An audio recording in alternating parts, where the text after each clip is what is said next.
Shalom kekasih-kekasih Tuhan, selamat pagi.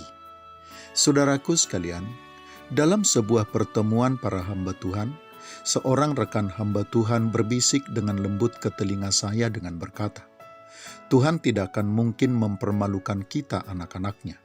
Ketika kita sakit, Tuhan akan menyembuhkan kita. Itu adalah bukti pertolongan Tuhan. Tetapi kalau kita sakit dan Ia tidak sembuhkan, namun Ia memampukan kita menanggung sakit penyakit tersebut, itu juga adalah bukti pertolongannya yang sempurna. Bisikan hamba Tuhan tersebut diteguhkan oleh renungan firman Tuhan yang diperdengarkan dalam pertemuan itu, yang menegaskan bahwa Tuhan memiliki 1000 macam cara dan metode untuk menolong setiap orang. Kepada orang tertentu Tuhan memberi pertolongannya dengan mujizat, di mana tanpa berbuat sesuatu Tuhan memberi pertolongan baginya. Kepada orang lainnya Tuhan memberi pertolongannya dengan memberkati berlipat kali ganda usaha pekerjaan dan taburan benihnya. Atau kepada orang yang lainnya lagi, Tuhan memberi pertolongan melalui orang yang sudah dipersiapkan oleh Tuhan sebelumnya.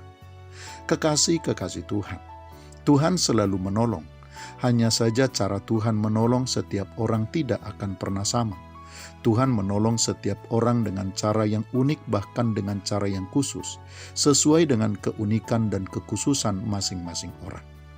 Di dalam surat Filipi pasal yang keempat, ayat yang ke-19 sampai dengan ayat yang ke-20, Rasul Paulus berkata kepada jemaat Filipi, Allahku akan memenuhi segala keperluanmu menurut kekayaan dan kemuliaannya dalam Kristus Yesus. Dimuliakanlah Allah dan Bapa kita selama-lamanya. Amin. Kekasih-kekasih Tuhan, Tuhan bukan hanya pasti akan menolong setiap orang yang membutuhkan pertolongannya. Tuhan tidak hanya tidak akan membiarkan orang-orang yang membutuhkan pertolongannya, terlebih orang-orang yang berseru mengharapkan pertolongan darinya. Tetapi sesungguhnya Tuhan sudah menolong dan sudah menyatakan pertolongannya dengan sempurna. Hanya saja cara dan metode Tuhan menolong tidak seperti yang diharapkan dan diinginkan oleh manusia, tetapi menurut kekayaan dan kemuliaannya. Kekayaan dan kemuliaan Tuhan sendirilah yang menjadi cara bahkan ukuran dari pertolongan yang Ia berikan. Dan itulah yang tidak dipahami oleh banyak orang, sehingga banyak orang sering menganggap bahwa Tuhan belum menolong, bahkan tidak pernah menolong mereka.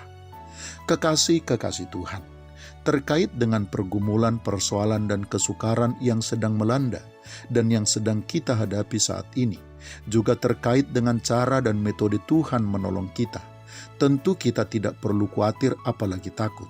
Selain karena Tuhan pasti akan menolong kita dengan caranya, juga karena ukuran dan takaran dari pertolongan yang sudah dan yang akan kita terima sudah pasti adalah menurut kekayaan dan kemuliaannya yang akan mempermuliakan Bapa yang di sorga. Selamat pagi, Tuhan Yesus memberkati. Shalom.